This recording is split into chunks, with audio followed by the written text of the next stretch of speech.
This coming Sunday, January the 22nd, the third Sunday after the Epiphany, the Apostle Paul addresses the church at Corinth in the second Bible reading for the day from 1 Corinthians chapter 1, verses 10 to 18. It is likely that Paul was writing to a reasonably small church, but they were experiencing the same kinds of problems which churches and groups and organizations, families and friends and co-workers have. The church at Corinth at that time was divided, and Paul felt that their divisive spirit was the source of most of the other problems they were experiencing. Paul appears to be asking the question, why can't you people just try to get along?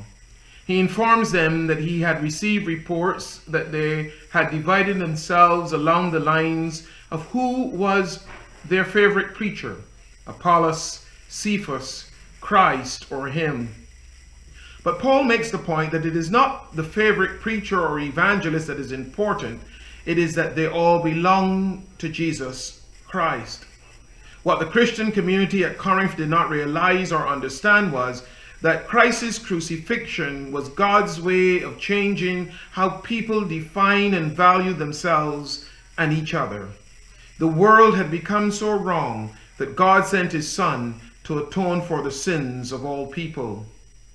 And this brings Paul to speak about baptism so as to emphasize to the Corinthian Christians and to us today that the unity he hopes for in the church comes through our baptism into Christ's death and resurrection, both with Christ and with each other.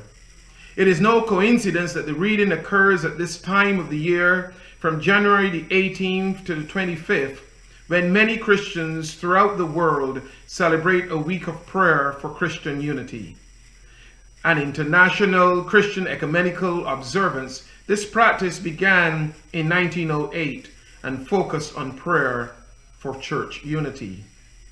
It is also at this time that we are in need of national unity, in which it is a rather divided country as a new president is inaugurated. These divisions span racial and political, religious and socio-economic, educational and ethnic. The idea of unity is much more than mere words, as important as words are, but our actions speak louder than our words. Yes, we live in a partisan age where a party spirit is a common experience in many walks of our lives. But Paul calls us to take this seriously because it breaks God's heart. It prevents us from loving and witnessing effectively to others, and it causes many ills in our lives.